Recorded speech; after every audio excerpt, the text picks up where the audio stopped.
South ఇండియాలోనే అతి తక్కువ ధరలకి రత్నాలనందించే ఏకైక సంస్థ 6JVR. సో ఇప్పుడు అమ్మలు ఒక తరం ఒక అమ్మలు ఉంటారు, ఇంకో తరం ఇంకొక అమ్మలు వస్తారు.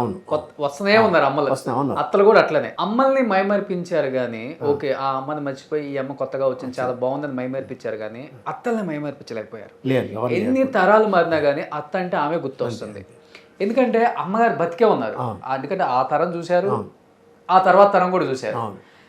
అమ్మ దాన్ని ఎలా తీసుకునే వాళ్ళు, ఎవరైనా వచ్చి చెప్పినా లేకపోతే ఆమె సినిమాలు చూసినా కానీ అత్త క్యారెక్టర్ని మైమర్పించలేకపోయారు అనే పదానికి అమ్మ కళ్ళతో చూసిన ఒక ఎగ్జాంపులే అనుకోండి. దానికి చెప్తాను, మంచి ప్రశ్న, ఇంతవరకు ఎవరు అడగలేదు ప్రశ్న. ఇది మా ఇంటికి వచ్చిన వాళ్ళు కొంతమంది చెప్పేవారు. చెప్తే అమ్మ ఒకటి అన్నారు, నాదేం లేదయ్యా, డైరెక్టర్ గారు ఏం చెప్పారో చేశాను, అది మీకు నచ్చింది అంతే.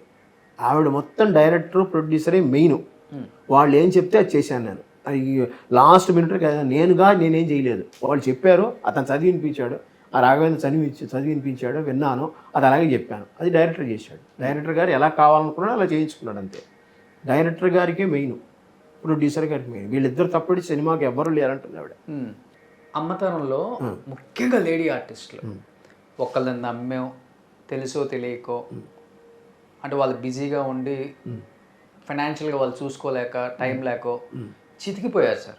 ఆర్థికంగా చితికిపోయారు, అంటే శారీరకంగా అన్ని రకాలుగా డ్యామేజ్ అయింది. ఎవరు అంటే లేడీ ఆర్టిస్టులు ఎక్కువ. అమ్మ అదంతా చూశారు కూడా. అమ్మ ఫీలింగ్ ఏంటి ఆ టైంలో? ఒక సావిత్రి అమ్మ కానీ లేకపోతే మిగతా వాళ్ళని చూసినప్పుడు ఒకటి దగ్గరికి వెళ్ళేవారు, సముదాయించేవారు, వీలుంటే డబ్బులు మటుకు కవర్లో పెట్టించేవారు, అది మటుకు ఉంది.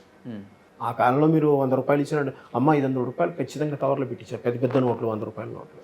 ఓకే, ఎవరి దగ్గరికి వెళ్ళినా ఒకసారి వాళ్ళ దగ్గరికి వెళ్ళేవారు, తాను పర్సనల్గా వెళ్ళేది కార్లో. నాకు తెలిసి వాళ్ళ పర్సనల్గా వెళ్ళి వాళ్ళకి డబ్బులు ఇచ్చి వాళ్ళని సముదాయించి మళ్ళీ వస్తుంది, మళ్ళీ జరుగుతుంది, నువ్వు ఆ విధవ పనులు మానే, అలా ఇలాగే ఏం చెప్పాలో ఇవన్నీ మనం పూర్తిగా చెప్పక్కర్లేదు. అందువల్ల అక్కడ ఏం చెప్పాలో చెప్పి వాళ్ళ దగ్గరికి వెళ్ళి వాళ్ళని అన్వయించి వచ్చేది, వాళ్ళతో మాట్లాడి. అలవాటు ఉంది, చాలా ఉంది. చిన్న చితగా అంటే మనం వేల మీద లెక్కేసుకోవచ్చు, చాలా మంది ఉన్నారులే. కానీ బాగా బాధ అనిపించింది అంటే సావిత్రమ్మ. ఎలా అమ్మ డైజెస్ట్ చేసుకోగలిగారు ఆ విషయాన్ని? చాలా కష్టం, ఇద్దరు కలిసి చేశారు. ఎందుకంటే ఇద్దరికి ఒకళ్ళ మీద ఇంటర్ డిపెండెంట్ వాళ్ళిద్దరు. అమ్మ వాళ్ళ ఆవిడికి పేరు వచ్చింది, ఆవిడ వాళ్ళ అమ్మ ఆ క్యారెక్టర్ వరకు. హీరోయిన్గా హీరోతో చేయడం అన్నీ పక్కన పెట్టండి, కానీ సావిత్రి గారు లాంటి మనిషి ఎవరు దొరకరా, అంత పెద్ద యాక్టర్ ఎవ్వడే లేరండి. ఆవిడ యొక్క చూపించే ఫీలింగ్స్ ఎవరు చూపించలేరు. నాకు తెలిసి అమ్మ ఈ విషయంలోనే బాగా చాలా ఎక్కువ ఫీలింగ్స్ సావిత్రి గారిదే, ఇంకేం లేదు. మిగతా వాళ్ళు ఎవరెవరు చిన్న వాళ్ళు నాకు చాలామంది ఏదైనా వస్తే బ్యాడ్ హ్యాబిట్స్ ఉంటే అంతే అంటారు, పేర్లు చెప్పక్కర్లేదు, వాళ్ళ దగ్గరికి వెళ్ళి మాట్లాడేవాళ్ళు, మగాళ్ళైనా ఆడవాళ్ళైనా వాళ్ళతో మాట్లాడి నువ్వు ఇలా ఉందా అలా ఉన్నా ఇంట్లో వాళ్ళకి ఇచ్చేసి వచ్చేది. సావిత్రమ్మకి డబ్బు సహాయం చేశారు కదా సూర్యకాంత్ గారు, డబ్బు సహాయం చేసేవాళ్ళు చాలా.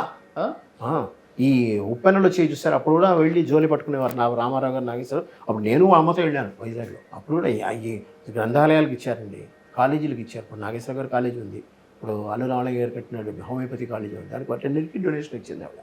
ప్రతి చోట 5,000 ఇస్తుంది. మా కేసరీ స్కూల్కి ఇచ్చింది ఆవిడ, ల్యాబొరేటరీ కట్టడానికి. అప్పుడు హీరోయిన్ ధీటుగా తీసుకున్న వాళ్ళ రెమ్యునరేషన్ అమ్మ కూడా అలా అని కాదు, ఏదో వాళ్ళకి బాగానే వచ్చేది, అంత ఏం లేదు. నాకు వచ్చింది, నాకు తెలిసి నేనే రాసేవాడిని కదా, బాగా వచ్చి ఊహ వచ్చిన తర్వాత నేనే డైరీ రాసేవాడిని. 1001, 1114, ఎక్కువ 1116. ఏంటి అప్పుల్లో?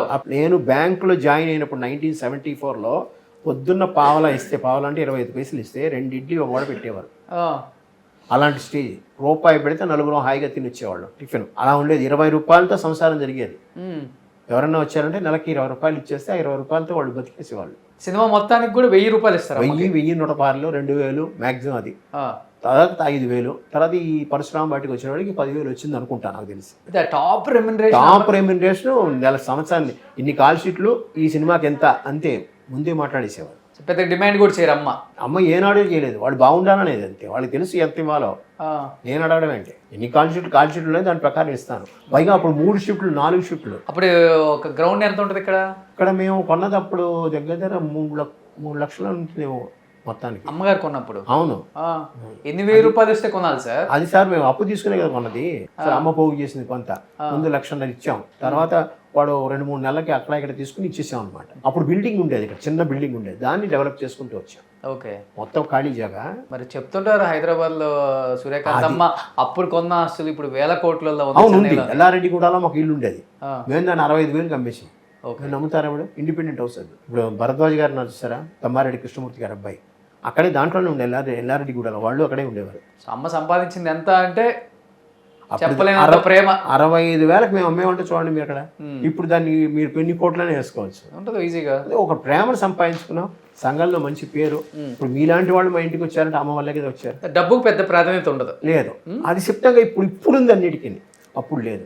అప్పుడు నిజంగా డబ్బుకు అంత ప్రాధాన్యత ఉంటే మీరన్న సావిత్రి గారు అలా అయిపోయేవారు కాదు కదా. సో మనిషికి ఎంత కావాలో అంత ఉంటే బాగుంటుంది, జరిగితే చాలు అనుకునే టైపే. అది అంతే, కమర్షియల్ కాదు. లేదు, ఎక్కడ లేదు. ఆ కాలంలో ఎవరికి కమర్షియల్ లేస్తారు, ఎవరికి ఏమి. నాకు తెలిసినంత వరకు ప్రొడ్యూసర్లు డైరెక్టర్లు నిర్ణయించిందే తీసుకునేవారు, కానీ అందరూ ఎవరు నాకు ఇంత కావాలి. తర్వాత ఒక స్టార్డమ్ డెవలప్ అయిన తర్వాత కొంతమంది పెట్టారు, కొంతమంది కాదనలేదు. ఓకే. అందువల్ల వాళ్ళకి ఇవ్వాల్సి వచ్చింది అంతే. సుమన్ టీవీలో మీ పర్సనల్ అండ్ బిజినెస్ ప్రమోషన్స్ కోసం కింది నెంబర్కి కాంటాక్ట్ చేయండి.